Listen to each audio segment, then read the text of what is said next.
Good morning, good morning, good morning. I'll try it again because I need the call and response. But good morning, good morning, good morning.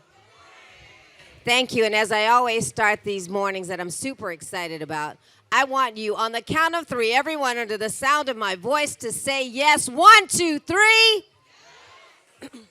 I need the people at the Palais to hear you, so I need it to be louder and better and stronger. On the count of three, I need everyone under the sound of my voice to say yes. 1, 2, 3. Yes. Thank you. Now, I normally say, let me tell you what you've agreed to, but I won't do that today. Today, I'm going to say, I do that because I want you to get used to saying yes. There's so much power when you say yes. You give yourself power. You give the people around you power. You open up so many possibilities to do amazing things. So I feel like I want you to do it one more time. On the count of three, I want everyone under the sound of my voice to say yes. 1, 2, 3.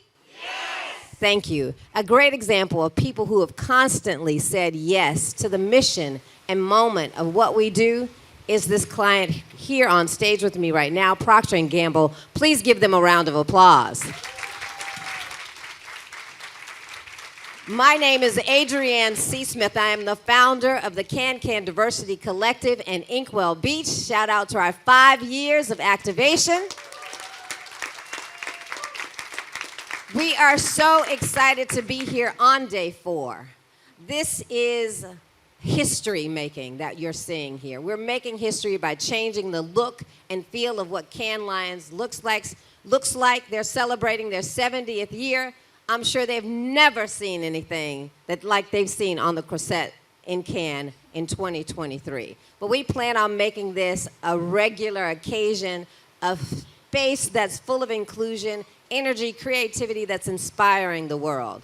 I always want to tell the story about the partnership, and today's theme is the power of partnerships within our larger theme of expect the unexpected, moving from the woe is me of DE&I to the wow is me, moving from woe to wow. And Procter & Gamble has been one of those partners that have helped us to change the trajectory of what people think about DE&I and how you put it into action. And you've constantly challenged us to do that, and we thank you again for your partnership.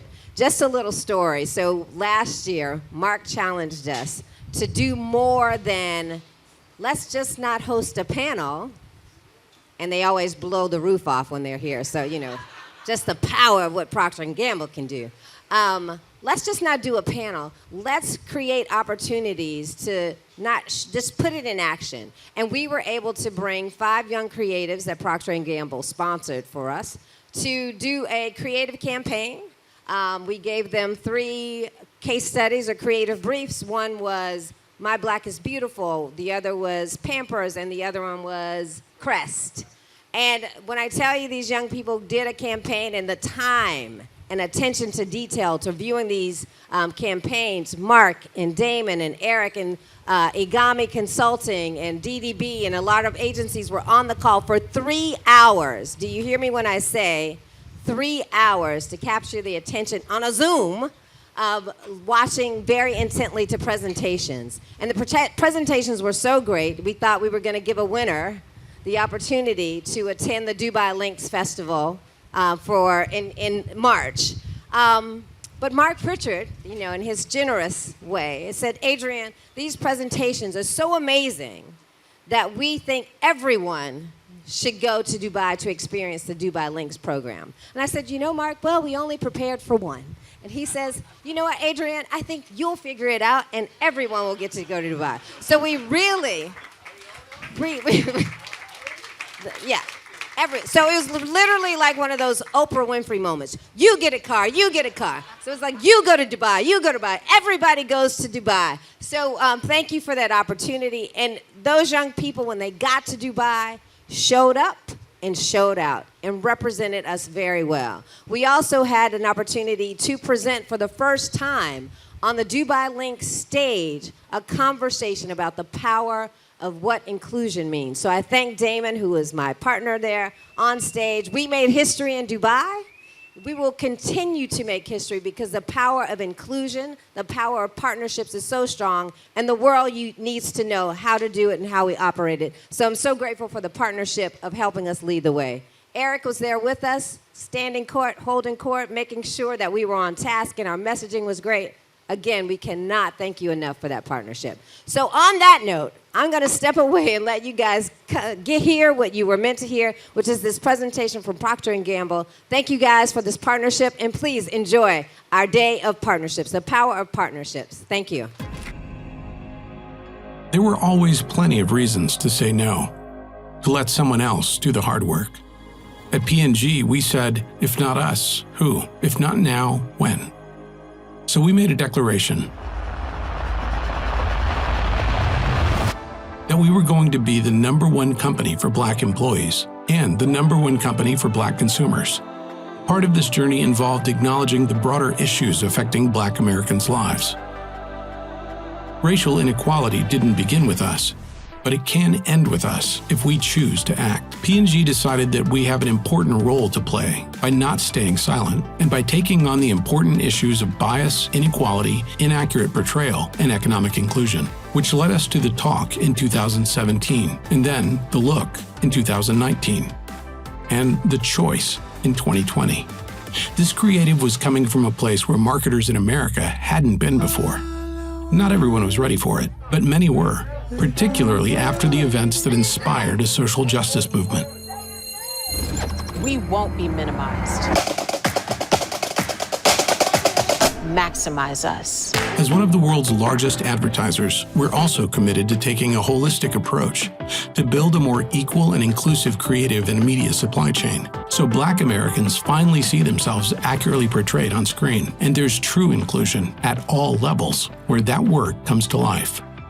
It's why we launched Widen the Screen, our content creation, talent development, and partnership platform that is increasing representation and inclusion in advertising, film, and media, and better serving all people. Widen the Screen includes the Queen Collective, our partnership with Queen Latifah, Flavor Unit Entertainment, and Tribeca Studios, focused on emerging Black women directors and their crews, as well as 846, another partnership with Saturday Morning to create short scripted films, stories of love, joy, beauty, and resilience, all told in an 8-minute and 46-second time frame, reclaiming the time it took to take a Black man's life, while providing creative opportunities for more Black creators, as well as content opportunities for Black-owned and operated media. Within this world of Black-owned and operated media, we've doubled spending each year for the past 2 years, and our aspiration is to double again. Throughout this journey, we've learned that if you take out the if and only ask your team how, you can break down a lot of the doubt that might hold you back. Never be apologetic about championing your brands to be inclusive. It's not just about doing good, it's about driving growth, because this is where P&G's business is growing, in the direction of serving all consumers fully. So connect through truth, capture your audience with authenticity, so everyone can say, you see me, you get me, and then bring all communities along for the journey.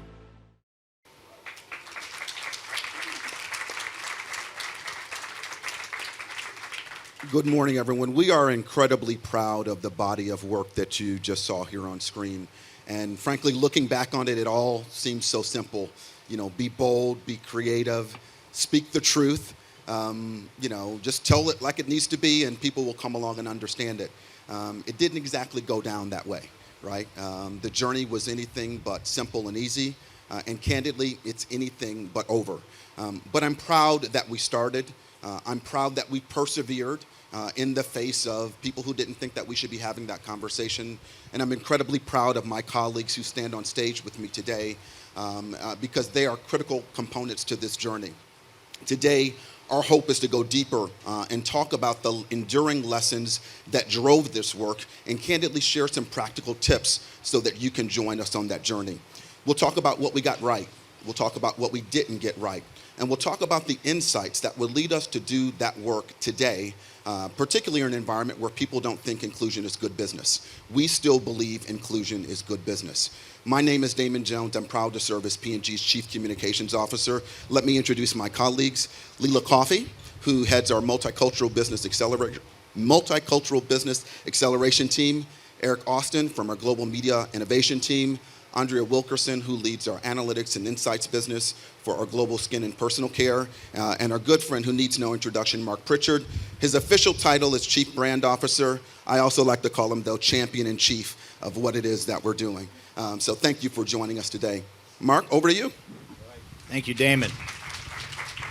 And thank you all for spending time here and for joining me and my colleagues who are about to tell you a story. And by the way, it wasn't just these colleagues, it's many more, many of whom are in the audience. So it was 2016, and we were not winning on several fronts. We were making some business interventions on an overall basis across our entire company, but it was clear that many of our brands were not growing with black consumers, nor multicultural consumers in general. Some brands were actually declining. The data was clear. It was inescapable. We weren't winning with black employees either.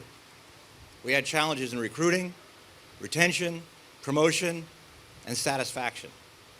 Now the data was clear and inescapable, but our black employees also told us. They told leadership, they told me directly that they didn't have the confidence that we were serious about winning with them, or the consumers that looked like them. That cut deep to the core. That was a gut punch. After all, I was the executive sponsor of our African Ancestry Employee Resource Group, so I felt responsible. I had had previous successful experiences with black employees and multicultural consumers at different times during my career, so I mistakenly thought we were doing okay. But it became very obvious that what we were doing at the time was definitely not enough. So the journey we began wasn't an academic one. It was personal. We had to find a way to close the business gaps. We had to find a way to regain the confidence of the people in our company. We had to find a way to find new partners and build new capabilities and build new habits and ways of operating if we were going to solve these problems.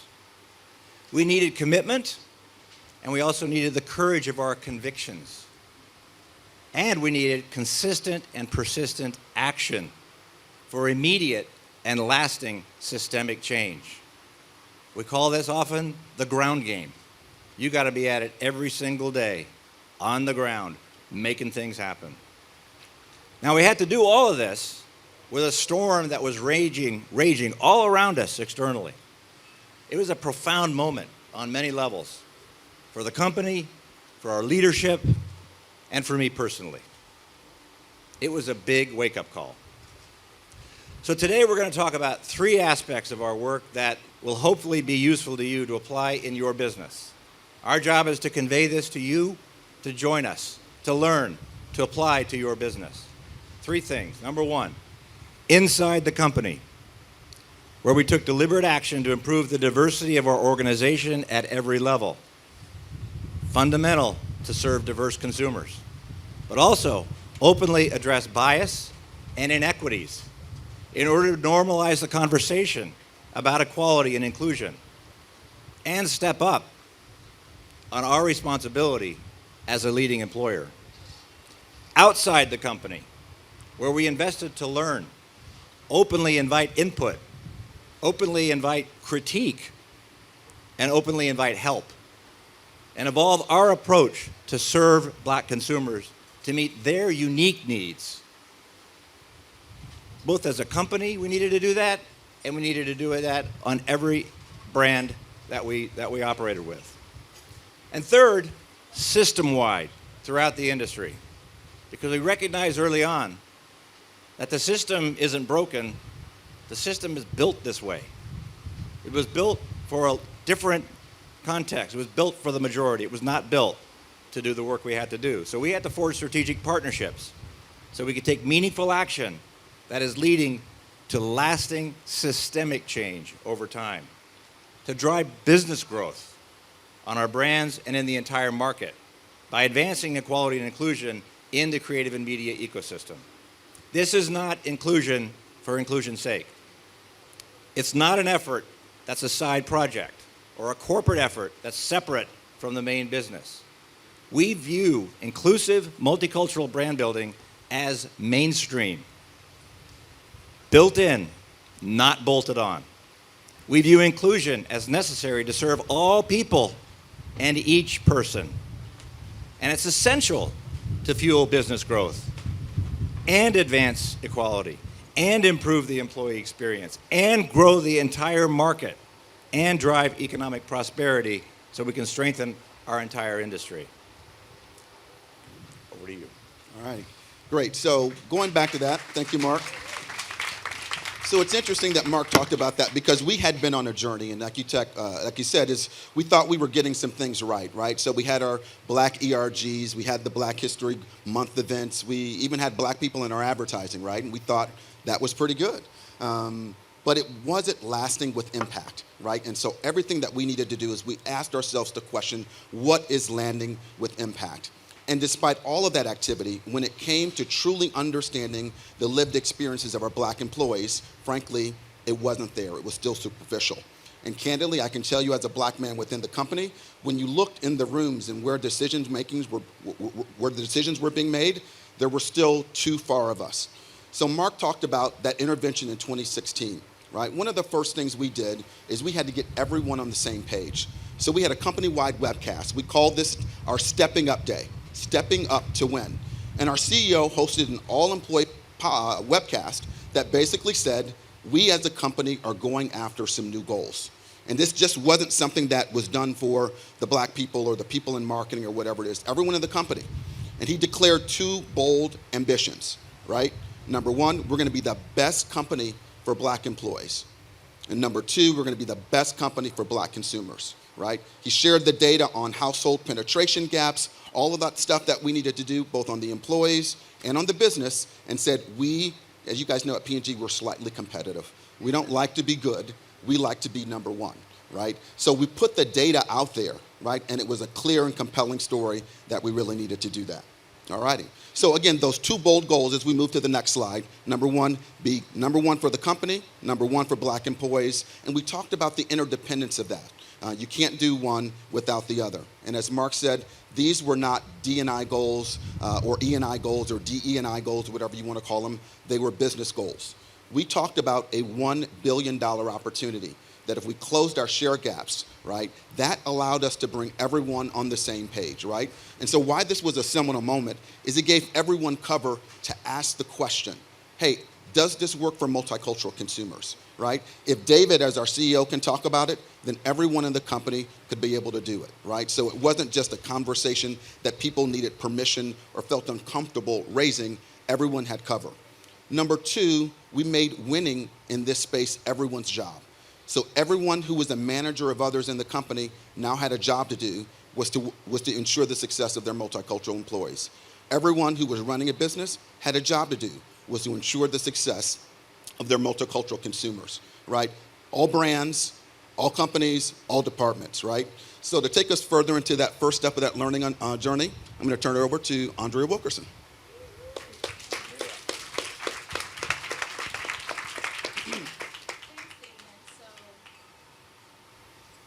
Thanks, Damon. So this brings us to our very first lesson. We had to look at the hard data really hard, both from a qualitative perspective when we did employee sensing, but also from a quantitative perspective. And what the trends told us is that it illustrated we had specific issues and opportunities inside the walls of P&G. We transparently shared this data to understand across all employees, both from a gender lens, or ethnicity lens, to understand representation, advancement, and attrition, and the gaps that existed between all of those groups. And it was quite illuminating and quite humbling. While we had made good progress on representation, Black people were simply not getting promoted as fast as their white counterparts. And we had to understand why. We didn't stop with the data at a company level. We broke it down to all subparts of the organization and the business, and we made sure that the entire organization was responsible for getting to solutions. And this led to some hard conversations because the data didn't lie. But it ultimately led to great conversations, courageous conversations to drive action. This validated a belief that shortcomings in the representation and inclusion were directly tied to not winning externally with consumers. Many times at P&G, we talked about cultural familiarity, but we didn't really have the right language around that, and it wasn't always clear what we meant. So we gave voice to our Black employees who were deeply affected and frustrated by everything that was happening around the country at the time with the social unrest. We had to talk about the reality of being Black in America and how it manifested itself inside the walls of P&G. So this required us to create a safe space for people who were afraid of making a mistake and sometimes saying the wrong thing. But these conversations and this dialogue really helped to create an openness to build trust. We made a point earlier that multicultural is not a job for the few, but the many. We had to build inclusion into the business with accountability. The downside of a specialized capability is that multicultural marketing became someone else's job. Few people were motivated, let alone accountable for the results. And it became a special project versus something that people actually saw as a route to win. So within P&G, if we go back some years, we tried this approach. We had the Ethnic Center of Excellence, we had the Multicultural Business Development Organization, and it led to consistently and consistently getting results. And oftentimes, that was linked to the person who was in the chair. If the person in the chair was Black or multicultural, we made progress. If not, we lost some focus. So while you're working to drive more accountability across the enterprise inside the walls of P&G, we had to get to work to start accelerating progress externally outside the walls of P&G. And Leila will share some of those lessons. Thanks, Andrea. All right, I'll try to keep my hair and my skirt down, but we'll see what we do here. All right. So one of the first ways that our commitment to making a difference came to life was through two films, The Talk and The Look. And what those films really did was make those conversations that we were having internally external and show the real life impact that can happen from unconscious bias. So the intention of The Talk was to show the real conversations that Black mothers have to have with their children to prepare them for the realities of racism in America. And I guarantee you those are different conversations than white mothers are having with their kids. The Look took a different angle. It showed the biases and microaggressions that Black men experience every single day in America and quite honestly in other parts of the world. So we really took a look at bringing that work to life. And what was critical as we were doing that was two things. We needed deep insights about the lived Black experience, but we also had to be working with the right creative partners. So we're gonna take a look at the films and then we'll come back and talk a bit about it.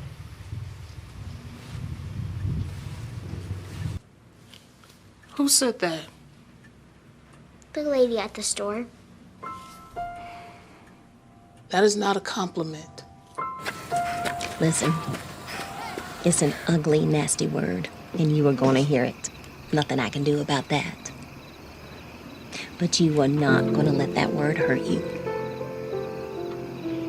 You hear me? There are some people who think you don't deserve the same privileges just because of what you look like. It's not fair. It's not. Remember, you can do anything they can. Difference is you gotta work twice as hard and be twice as smart.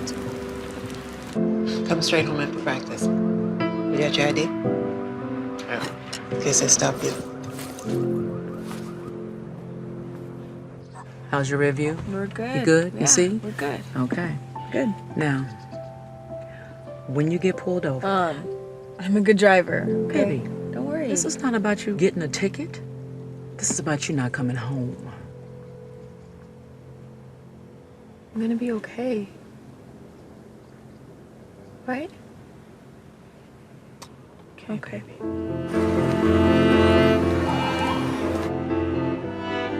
It's not fair. But you keep showing up. You are not pretty for a Black girl. You are beautiful, period. Okay? Don't ever forget that.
right, so I talked before about selecting the right partners really being critical to the work.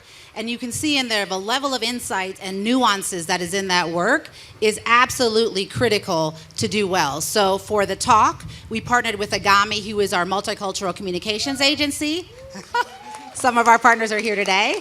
And BBDO, who was an experienced production partner. For the look, we partnered with the Saturday Morning Group. We really worked hard on the teams that brought this life to work to foster an environment of transparency and trust, because we had to make sure that everybody could speak freely. Like watching those films, I can see the hours we spent in rooms going back and forth on the wording and the scenes. So that partnership is critical. The other thing we had to do was to approach our potential critics to see how they were going to react to this work. Not to get them to agree, that wasn't our mission, they didn't have to agree with us, but we needed to understand how we were going to approach the conversation so that we could have maximum impact. And to be quite honest, the feedback was brutal at some times, it was blunt, but it was the real talk that we needed to hear to get this work right. This is a very different narrative than people had seen from a consumer products company before. It was critical that we struck the right balance.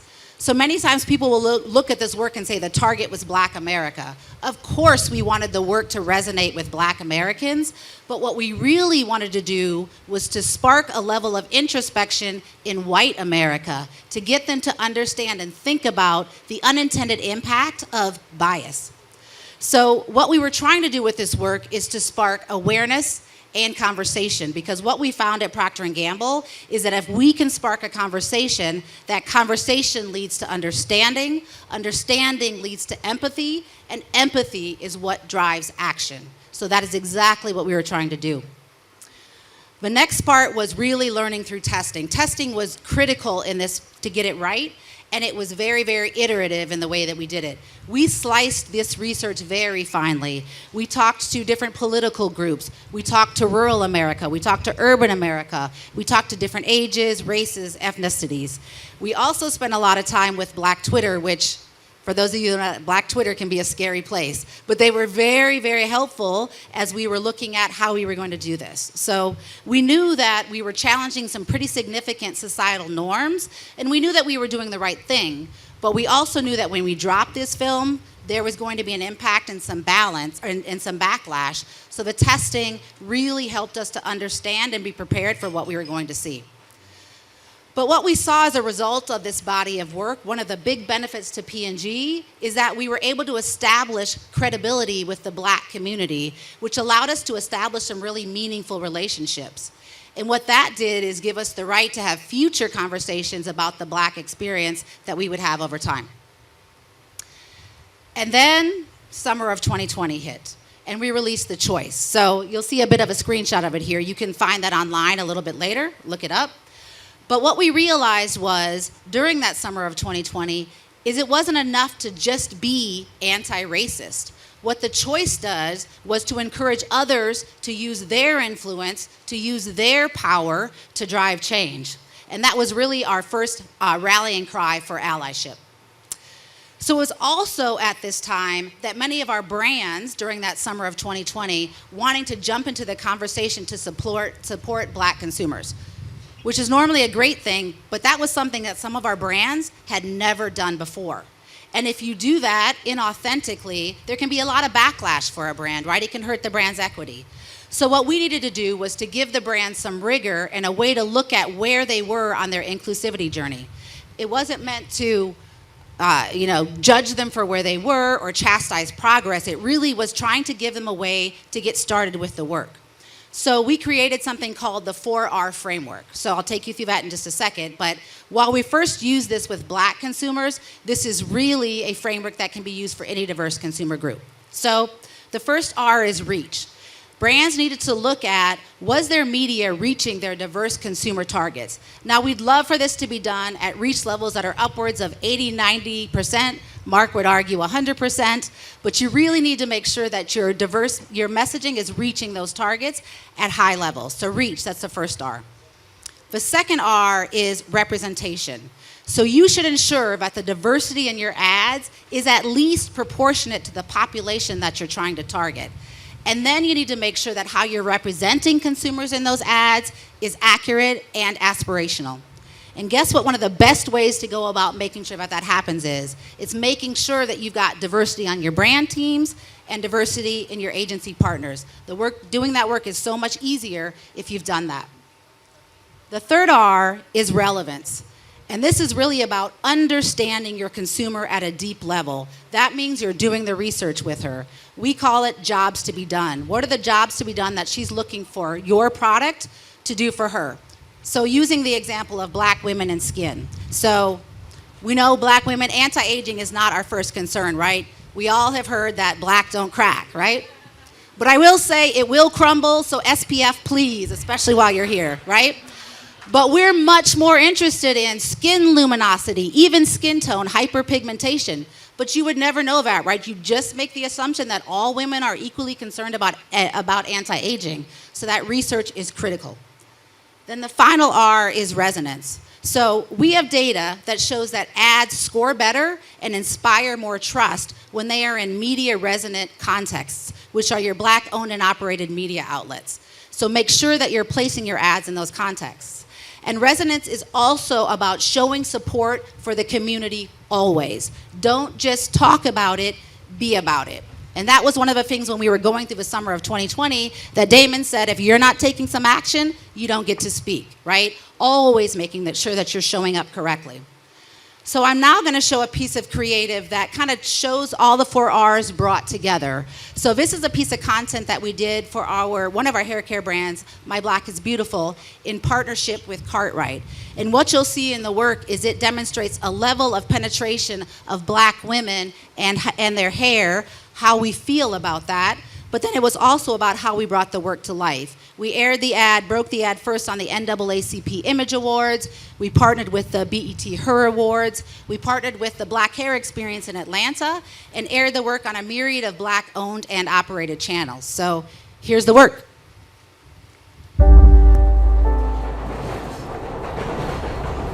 They tell women like us that we need to become. That reward is there for us if we become patient enough. We'll find love if we become desirable enough, manageable enough, that our hair is something that needs to be done. They tell women like us that beautiful is something we become, when really, beautiful is something we have always been. When we unravel ourselves, we are free to define beauty as who we are. Unbecoming.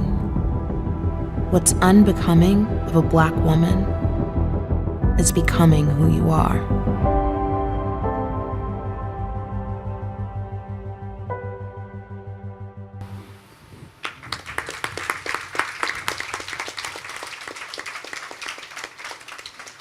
All right, the last thing I want to talk about today is true and truer insights. So you saw on one of the previous slides that the 4R framework is a circle.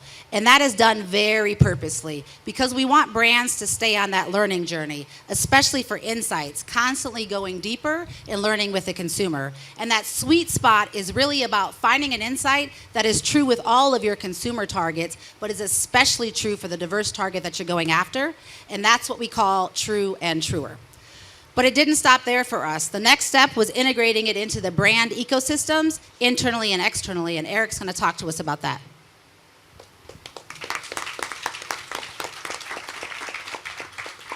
So coming off of 2020, we wanted to raise the bar. We have built up some incredible trust and empathy with these programs that Leela just shared and Andrea shared, but it was time to raise the bar as we went into 2021. But there was one thing that we discovered. When we're ready to invest in black media, we discovered that the media ecosystem isn't really broken. It was actually designed and built that way. It was built for the general market. And let's think about this. Systems by nature are designed to sustain themselves. And if something, and especially if it makes money, you keep doing it. So that's where we are. It was leaving out a lot of the smaller and multicultural publishers in the ecosystem. So let's take black-owned operated media, for example. In many cases, there's limited investment for creators to create programming content, which actually limits the audiences and the reach that our brands need to grow. So it wasn't just a spending problem, it was an ecosystem problem. And we had to start at the core. So P&G, as one of the world's largest advertisers, we have a significant responsibility to lead the charge to rebuild the ecosystem that will allow for greater inclusion and market growth. And we realized that if we could just start to repair these ecosystems, we could potentially achieve the representation that reflects the full breadth and body of the consumers that we serve. And we could turn this effort into an engine of growth for P&G and for the industry. So to start this, to fix this system, we had to really get down and deep into the core and really understand what are the disparities in the ecosystem. But there's three things that underpin some of our learnings. The first one is around creators. So less than 6% of US film producers of US films are black. And if you look at it from a black woman perspective, less than 1% are black women. Also, if you look at the programming, 2/3 of black consumers don't see themselves accurately portrayed on screen. And then the last kicker, 2%, actually less than 2% of US ad dollars are spent on black targeted media. So hearing that, those big three disparities really underpin the problem that we were trying to solve. So understanding that, we had to put ourselves into action. And this action would manifest itself across marketers, agencies, production crews, media companies. This commitment started with a thought around equal representation and ambition that every link in the creative and media supply chains represent greater representation. That's why we launched Widen the Screen. It's an expansive content creation, talent development, and partnership platform that expresses the full joy, beauty, and vastness of the Black experience.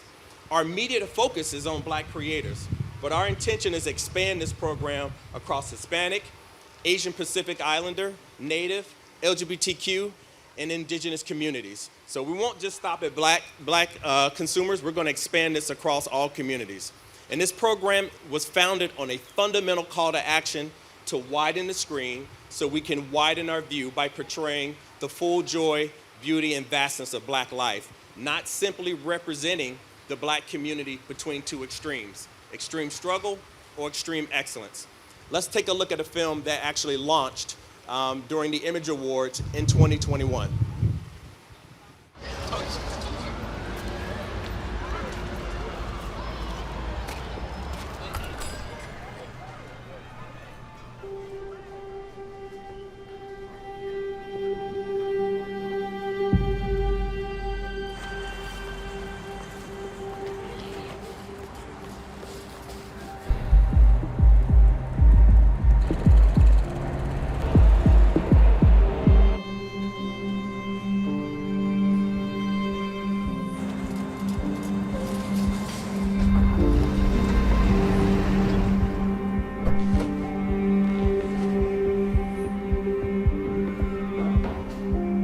If you think you know what happens next, ask yourself why. These are the Black stories we've been shown. A narrow view that limits our understanding.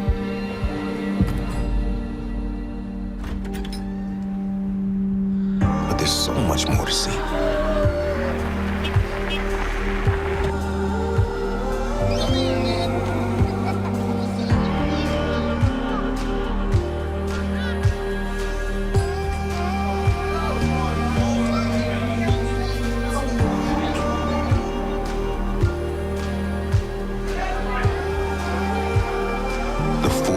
Of Black life.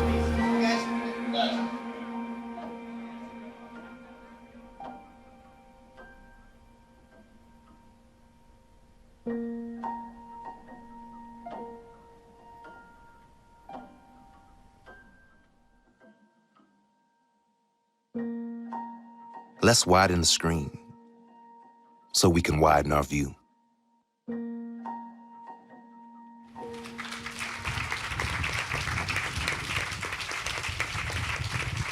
I think Mahershala Ali really brought that film to life.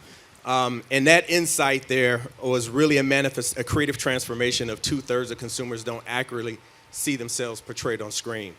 So we want to move into the other areas. Widen the Screen program includes the Queen Collective, which is one of our signature programs under Widen the Screen. This is in partnership with Queen Latifah, Flavor Unit Entertainment, and Tribeca Studios, and it opens the doors for Black women directors and their crews through mentorship, production support, and distribution. In the 4 years that we've had the Queen Collective, we've produced over 14 films, which has been truly outstanding for us. And our intent is to take those films and put those films on Black-owned and operated platforms to create media inventory. And we're going to talk about that in a minute. But also, it enable new creators into the ecosystem. But with these 14 films, we develop partnerships with Black and Hispanic and Asian and Native and Indigenous companies. And we form these partnerships in a way that we have over the years with broadcasters and production crews. But with Widen the Screen and together with these partners, we're co-developing more resonant programming that accurately portrays the multidimensional Black experience. So in doing so, we're actually building out new media inventory for brands to buy, for brands to be in and around. And this process expands the multicultural media ecosystem. And this is establishing new habits in terms of how we generate insights, how we bring in new partners into the distribution model, and we tap new creators to create this market growth. And we want to be the #1 advertiser in Black media, but to significantly expand the size of this ecosystem to drive market growth. But the problem is there's not enough programming in the ecosystem. And as we talked before, if you take about multicultural as a whole, less than 5% of the media that is invested in multicultural owned and operated inventory is just not there. So we have to go build that. That means that we have to partner, we have to step up, and we have to bring other partners into the ecosystem. So we got many of our partners in here tonight, AURN, from a media perspective, we got Group Black, we got Stellar TV, we got BET, so we're trying to bring these partners into the ecosystem to expand it, and also bring creators into the ecosystem. But we have to actually lead the disruption. We have to lead the charge to create these new habits. The other thing that we have to do is fix this with technology as well. So we have to bring our tech partners into the platform. Mark and I met with the trade desk earlier today just to reinforce the point around multicultural inclusion.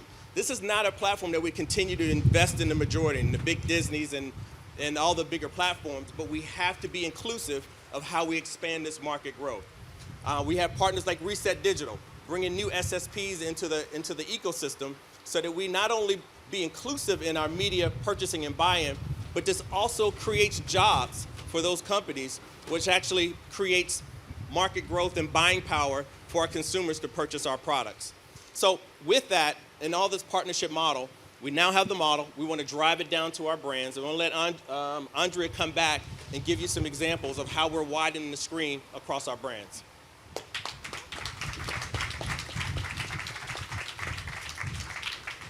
So, how are we bringing this to life?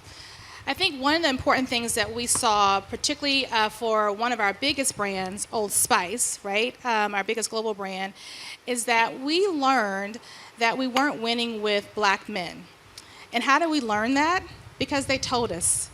We spent time with consumers in their homes, at their jobs, at music festivals, at sporting events, and really got to know them at a very intimate level. And so it was important for us to understand what was going to be necessary to really win with these Black men. And I think one of the important things that we came to learn is that our content that we were putting out into the world simply was not resonating with Black men, right? They didn't see themselves represented in the work, and they also didn't see their culture represented in the work. Our humor, to a certain degree, was brash and loud and out of touch, and really missed the mark. So as we got to work with these consumers, it helped us find ways, our new gateways, to help understand how do we win with them in a more relevant way, a more authentic way, so they could actually see themselves in the work. I think one of the core insights that we found around Old Spice was we learned, I think, very quickly that how black men present themselves to the world really matters, because the world doesn't always see them as who they are. They see black first, and they think black first.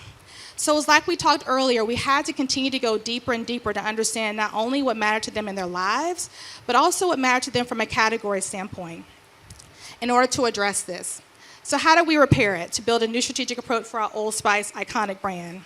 We really got in touch with what mattered to black men through storytelling. We brought to life his standards for when it comes to personal care. But we didn't abandon the sense of humor for Old Spice for our new campaign, Men Have Skin Too. We actually used humor to bring a more sophisticated, elevated humor to the lens of a black man with their personal care and with Old Spice products that have amazing benefits that even women won't believe that they're not for them.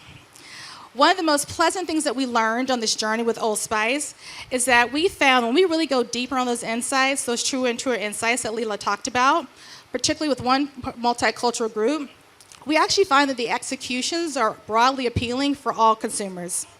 In creating Men Have Skin Too, not only have we accelerated our household penetration with black men, but we've also grown our household penetration with multicultural men. And guess what? We've also grown our share with white men too. So here's the lesson. Never, never be apologetic about championing your brands to be inclusive. This is a business strategy, not a D&I project, so please keep that firmly on your mind throughout the process. The data tells us this is how we're winning with P&G. Our business is growing through multicultural, and even as we look back on this current fiscal year, a significant percentage of our growth, our business growth, is coming from multicultural. So having black people in your advertising is not enough. Representation is just a baseline. It's insufficient on its own. When you actually build inclusion into the very fabric of how you build your brands, as you've seen here today in the depth and breadth of work with Widen the Screen, you'll arrive at those same insights and drive greater authenticity. Let's take a look at Men Have Skin Too. What are you doing? I just got some new Old Spice body washes for myself. Those aren't for you, those are for me. Relax. Relax? With lavender. Look, this Old Spice stuff, it's for men. This body wash is for you. Yeah. No, I thought... What are you doing? It's for men. No.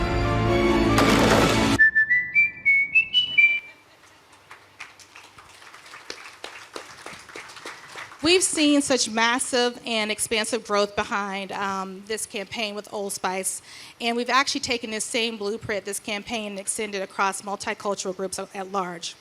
So, finally, what I'll say here is when we actually tell authentic stories, we actually allow our audience and our consumers to let their guard down and to welcome them into the brand. When we do this really, really well, we actually build a deeper connection and loyalty with our brand consumers. And this journey continues with all of our consumer segments. And to close this out, I'll turn it over to Damon.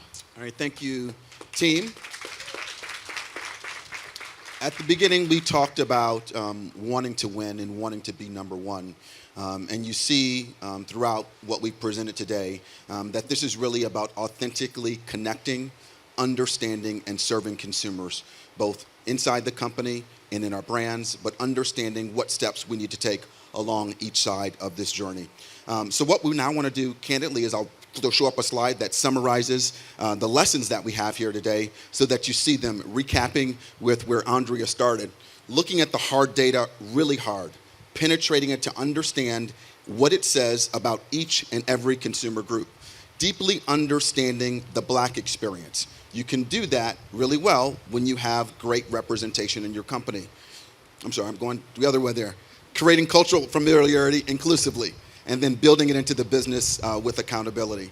Outside the company, understanding the Black experience, creating a model. In our case, it was the 4R model. You may have a different framework that works in your company, but what allows everyone to come along that journey, understand what works, what doesn't, and how do you constantly make that system bigger and better.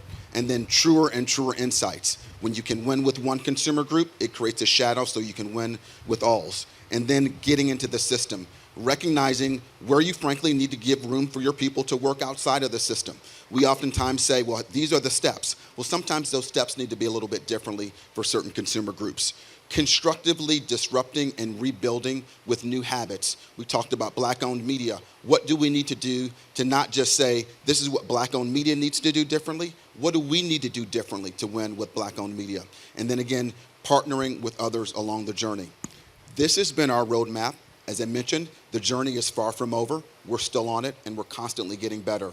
One of the goals that we set for coming here this week was to constantly learn what's happening out there, what can we pick up from others, but also to share with you what we're doing so that you can give us feedback, you can make us better, and we can really grow the pie together. So that's it for the formal part of our presentation. We now have a few minutes to engage and hear your questions, your thoughts, and no question is off limits. So please join us. We have a question in the final row back there. Please maybe come up to the front and we'll have a microphone runner. Not sure we've got our microphone runner. I'll grab this mic here and we'll use that one. We'll trade.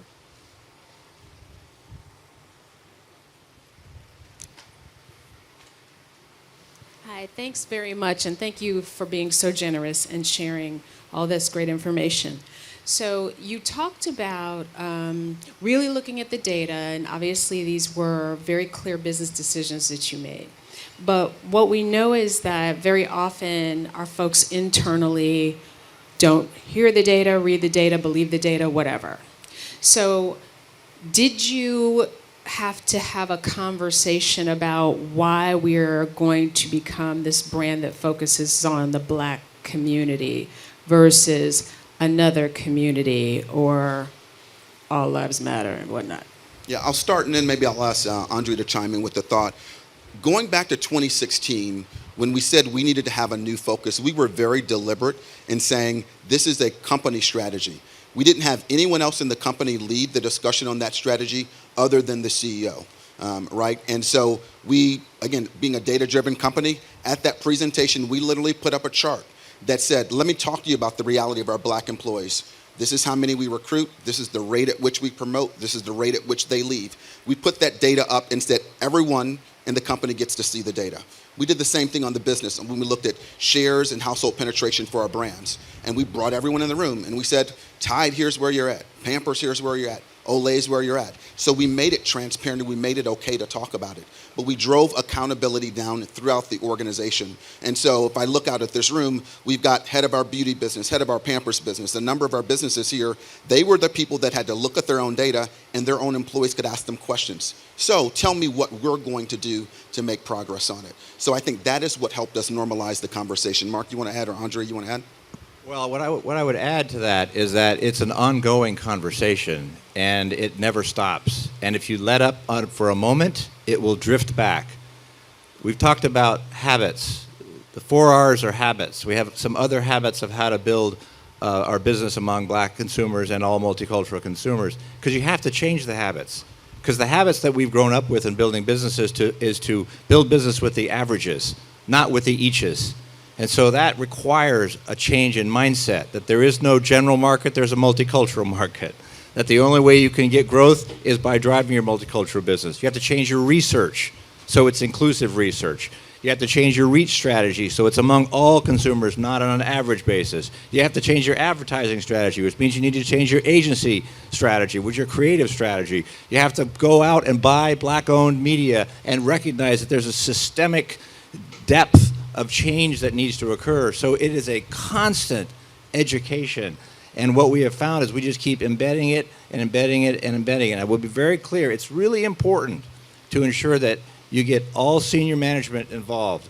You know, Alex Keith, our CEO of Beauty, is here. She's here because she's committed to it, because she understands it.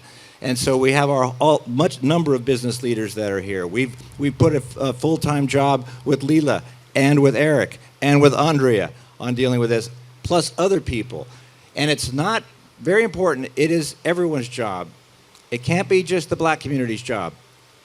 And what I would say has made a big difference is reaching out and getting champions. We literally celebrate champions. We just had a ceremony where we celebrated new champions and there were white champions, Hispanic champions who are helping in this area. When you do that, it becomes part of the fabric, and therefore it's not a conversation in a microcosm, it's a conversation everywhere. Hey, Damon, the only other thing I would just build to the point of the data is that you have to keep the data in front of you, right? It's not a one and done, it's not a point in time exercise. We continually look at our employee data, we continually look at our share data, our equity data to understand how we're resonating with consumers and maybe where we still have some gaps. So I think that continual learning is critical to ensure that we are really getting to the insights that will help us really strengthen our brand plans. Thank you for the question. Other questions?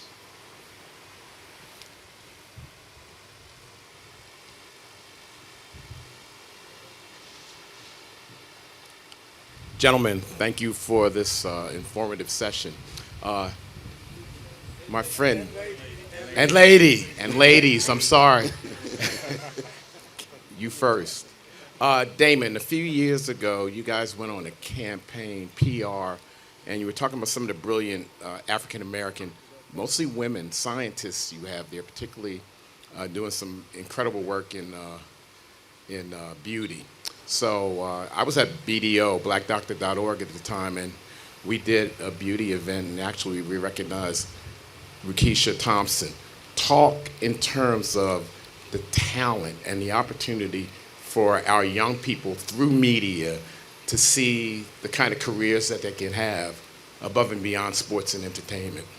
Yeah, I mean, if you think about where we're at, one of the things we've tried to do is to celebrate, as Mark mentioned, all of the people that are along the journey. The My Back is a Beautiful brand, and maybe Lita will talk about this, really was founded by black women so that they could reset the standards of beauty.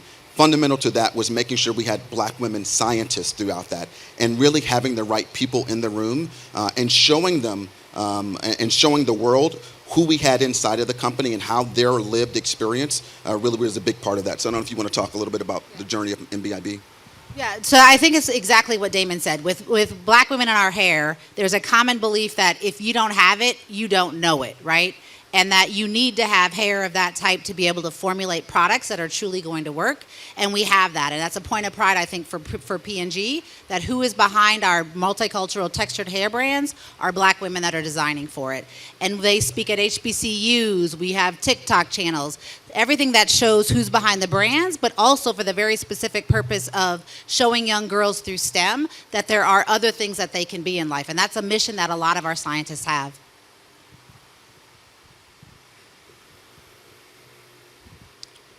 Yes, fourth row back here.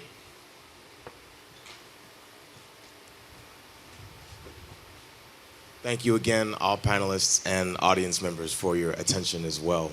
A quick question really about the balance between communicating the issues of today versus imagining the possibilities of tomorrow, right? A large part of art, you're endorsing or challenging, right, the status quo, and then taking those challenges and those conversations and putting it in digestible mediums. So clearly the amazing work that's been done already, a large part talks about the issues that plague Black America today, the issues that have systemically created a lot of the conditions alive right now. I'm curious P&G's model in terms of balancing what has been done already and then imaginative creativity for tomorrow, right? How do you go between the two and make space for obviously what's existing now that creates our current lived conditions, but also bring in new ideas, right? The similar mantra, you know, the Jordan Peele of tomorrow, right? How do you bring up the newness in the creative collaboration? I'll jump in with one thought, then I'll turn it over to my colleagues. I mean, one of the things that I oftentimes talk about is it's important that we read the room, right? Understand what consumers are talking about, and then making sure we're connecting through their eyes, right? So the talk actually started from consumer research about Black women's beauty, right? And when we got into that, what we understood, the most important thing to a Black woman was her child. Right? And so, yes, I was concerned about all these things, but I really wanted my child to be there. And when you're having that authentic conversation, you've kind of got to be led through consumers, right? So I think, you know, you look at what was happening in the world. I mean, Charlottesville, all of those things, the time was ripe and right for us to have that conversation. Today, that conversation's different, right? Doesn't mean that we can't have it, but we need to connect it back into what's happening today. But I'll open it up to thoughts from the... I think you make a great point, and I think that's one of the purposes of our Queen Collective program, because those are young creators, and their view of the world and what the world can be is quite different than some of the views that we have, right? So they're making pieces of content and films for us that are about that future for, not even future, the now is here, right? In terms of the brighter future that we will all have. And I think it's another example of the unbecoming work that My Black is Beautiful did. My Black is Beautiful in the past was always about highlighting bias and stereotypes, right? But black women are doing it now, right? Supreme Court justices, vice presidents. We can be whatever. We're black for us. And so starting to tell some of those different stories about, again, a lived black experience that is very different than what we've had in the past. Yeah, I'll build. Leela stole my thunder on Queen Collective, but I'll add some more examples here. I think the question is around seeing around corners and making sure that our efforts have lasting impact going forward. Queen Collective is a phenomenal example where we're tapping up-and-coming creators. The other thing is Adrian kicked off on stage how we're starting to bring more young black creators to Cannes. So we sponsored, the 5 to 10 creators that we brought here and continue to develop them on other platforms. Leela and I are partnering on HBCU. We're underrepresented in terms of our black employees, the young talent that's managing our brands. So we're putting together an HBCU program, really a focused effort. We expanded our schools to 5 schools. We're going to be on those campuses connecting with those consumers and helping them throughout their academic, but also their professional career. And even in technology. So as Mark and I mentioned, we're looking around the corners. We know that a lot of our multicultural publishers are not connected in programmatically. We see the data in terms of where the trends are heading. The whole discussion around here has been about AI. Things will be automated. Things will have machine learning. So we got to make sure that we raise the infrastructure, the technology infrastructure with our publishers to be prepared for that evolution where media will be bought automatically. So if you're not connected technically, you're going to be left behind. So those are a couple of things that I think we're seeing around the corners that making sure that our efforts will be more systemic in the future. I want to double down on read the room. This is something that Damon has said before, which is a very, very important point, particularly since we're all in business in one way, shape, or form. In 2017, 2018, that was a context where it was time to get a point out around the black experience. And it was important for us to do that just to have any level of credibility whatsoever. And so that was one of the reasons why the talk, and then frankly after the talk we had Jeff Edwards on Saturday morning say, hey, you missed black men. So okay, we got the look. And then when 2020 hit, we did the choice. The time was right to do that. Today's conditions are different. Today's conditions are more polarizing and divisive than ever. So what's important is for us to really ensure, and for all of us, is to ensure that we're very insightful and figure out where can we make the biggest difference. What is it in our business that can allow us to make the biggest difference, particularly now? In our business right now, we can help change the media ecosystem, the creative and media ecosystem. Why? We're a huge advertiser. We have advertising dollars. So creating those partnerships and building that is an obvious way for us to make a difference. Unpacking the system and realizing that because we don't have enough media inventory, because we don't have enough programming, because we don't have enough creators, we got to build that part. So that's another part. And basically spreading the word. This is why we're telling everybody, because we need more people to join that process. And then, importantly, what we do every day is serve the black community with our products. Who here brushes their teeth, washes their hair, uses laundry detergent, right? There's everyday products that what we're about is serving the black consumers. And this is where I think we can have a huge impact, and where every business can have a huge impact. Understand black consumers and what their needs are. Ellen Seagraves is here from our family care business, which is Charmin, Bounty, and Puffs. They have one of the biggest opportunities for growth, and so is Stacy Rearman right here, right here. So they've identified a gigantic opportunity, and you think, wait a minute, toilet paper, paper towels? when they started digging into consumer needs, realized what were the differences. We got a great Bounty commercial that shows a spill cleanup. When they went into black homes, what did they see? Okay, I wash my hands, I dry it off with a paper towel. Then I wipe the counter. Then I wipe the refrigerator. Then I wipe the stove. Then I wipe the little stain on the floor, and then I toss it into the wastebasket. That's a whole big difference in terms of thinking about that. That's going to be worth a lot of growth. But it's also going to serve the black consumer better. Every business, if you can focus on your wheelhouse and do that, we can all make a huge difference. And frankly, that will drive growth. And when you drive growth, you drive economic inclusion, you make the market bigger, and it's better for everyone. That's how we can make an even bigger impact together. Great. Got time for 2 more questions. Hello, hello. My name is Courtney Jones. I lead business development at the Martin Agency, and I'm a CCDC volunteer this year. I think you guys have built and are continuing to build really a playbook on inclusion accountability, which is incredible. On the agency side, obviously we hear a lot of pressures about making sure that we have the representation on our side and in the work. And I'm curious, just because you guys are on the brand side and have done such a great job, what advice would you give to agencies about pushing back on their clients or brand partners about having that inclusion and accountability and representation on their end? So that way we're really building that accountability and representation on both sides. I think it's a great question. Thank you. And maybe each of us can give a tip. Quick one. I'll go quick, and I'd love you to join. Step 1. Ask for equal and inclusive representation across the entire creative and media supply chain. Starts in your own company, needs to go to your agencies. Then it goes to your media companies. Then it goes to your other partners. When you walk into a room as a client, if you look around the room, and if you see homogeneity in terms of a number of white faces, and you don't see a diversity that's proportional to the population, stop the meeting. I can remember a very important meeting with one of our agencies where I said, where are the black and Hispanic and Asian people in this meeting? That may be why this storyboard reflects the lack of diversity that it does. I did that one time. The word spread pretty quickly. Yeah. So that's the kind of thing you can do. Yeah, I'll give an example. When we did widen the screen, it was during the COVID period. And Mark is exactly right. Ask the question to your agency.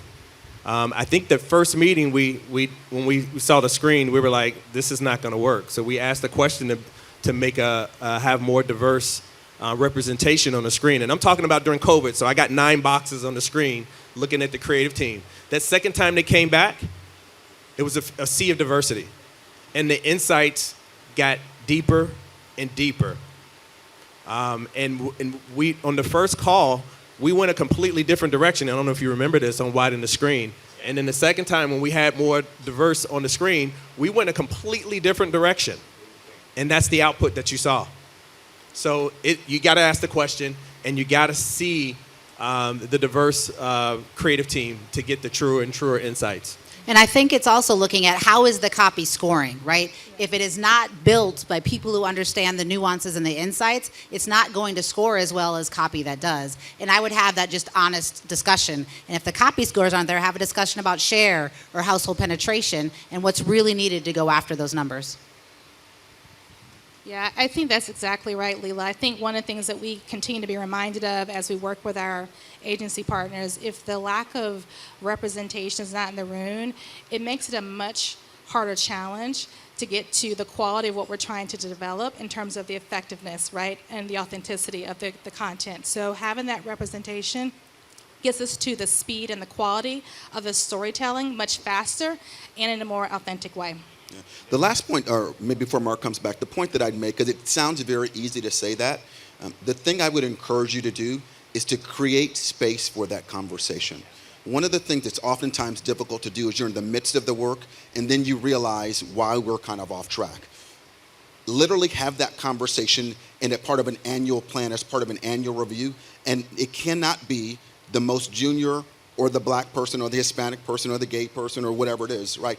That's the job of the leader. And one of the things that I've realized is when I would ask questions, and I'm pick on, I saw Anitra out here earlier, it's like, well, talk to me about your team. And she's, yeah, I'm asking. I'm like, That's not a niche's job. That's my job. Well, you know, to go in and say, okay, great, let me talk to the president of the agency, right? Because sometimes, you know, it's a little tense at the junior level, and when you've got the black person that's got to raise their hand, it can be uncomfortable. So I say that to my white brothers and sisters that are out here. If you're in a leading role, or if you're black and if you're in a leading role, why don't you lead that conversation? Because too many times it rests on the black or the gay or the woman, whoever it is, to have that conversation. Lead that conversation. You'd be amazed at the space that it creates to happen.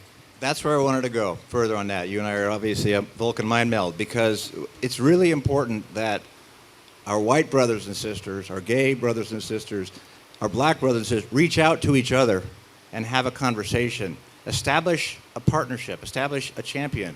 The privilege that I have is working with these folks up here and many more who have helped educate me. But that's because I opened the conversation up. I took the chance to ask questions. After the talk, Monica Turner, who is our president of North America, we showed Monica the talk. She said, you're disrespecting black men. Why? Because there's two black men in there. They don't say a word. They're behind the scenes. I pulled Damon aside and said, Damon, talk to me. I have no idea what you're talking about. So he helped explain it to me and understand what that meant. You know, you're reinforcing the stereotype of the absent father. Okay, gotcha. Okay, when we did the look, we had me and white people in the room. The first cut we saw, I said, there is no way that any white person that sees that is going to accept it, because they're going to feel that you are calling them a racist. And by the way, that woman that was at the beginning there, where you saw in terms of the car, said, remember having this conversation with Eric and Damon saying, I don't think white people think that they're that obvious. And he said, well, that's what you think. I said, okay, point taken. But here's the deal. If we show it that way, they will reject it because they don't think they're that obvious. So we need to dial this thing down to make sure it's going to be accepted. There were certain scenes in there as like, ooh, whoa, we got to be careful. But that's the important part of having your white brothers and sisters in the room, having the discussion and creating the safe space that enables you to be able to do that. And then that's where you start getting bold. Then that's when you start doing things like the choice. Or when unbecoming, when Leela and I were talking about, along with Alex, hey, we have got to get some awareness of unbecoming. What are we going to do? Let's do an ad. Great. Who do we got? How about Keith Cartwright, Saturday morning, who did the choice and did Widen the Screen? Let's get his team. And what did we see? A full, that was the full, Leela said that the creatives there said, Leela said, this is the first time I've never had to explain about black hair to anybody. They all understood it. So, long way of saying, this is everybody's ground game. And so, establish the partnerships between each other. Create the open conversations. Have the side conversations because it's a little uncomfortable, but be daring to do it because everybody here wants to do the right thing. They just need the opening to make that happen. Great. Is there one final question? In the back here, please come forward.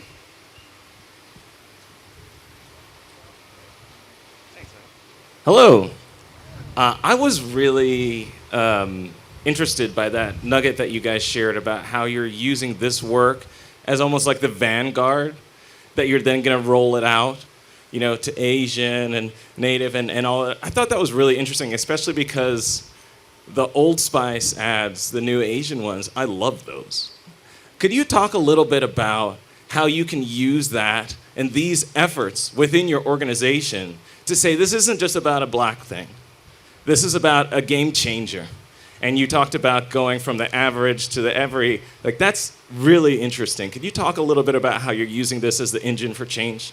Yeah, thank you for the question. I think, once we started to get really great feedback and engagement on that original Men Have Skin Too campaign, I think it really helped us to be more courageous, quite frankly, in terms of how do we approach our consumer learning.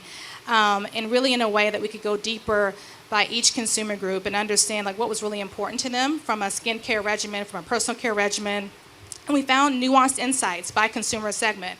But fundamentally, there were some universal truths in terms of what mattered to men and how they want to share their space, if you will, their products, with other people in the home. And so I do think the cultural context does matter in this, and you're only going to get the cultural context when you're actually spending time with consumers in their homes, in their places where they move. And one of the things with the APA campaign that we learned was this interesting dynamic between the spouse and the mother or the mother-in-law, right? And so we spent some time with our internal employee APA resource groups to help us really kind of fine-tune the language and how do we think about the storytelling. And then we started to work with our agencies to really build out that body of work. But my point in saying that is the effort and the intention around spending time with each and every consumer group, one, helps you get to the universal truths, then you can kind of nuance and authentically bring to life for each of those campaigns. And Andrea is being modest because Andrea created a program called Diversity Beyond Numbers, which applied diversity to every part of our strategy. Our strategy is to have superior performing products, superior performing packaging, superior performing communication, retail execution, and value.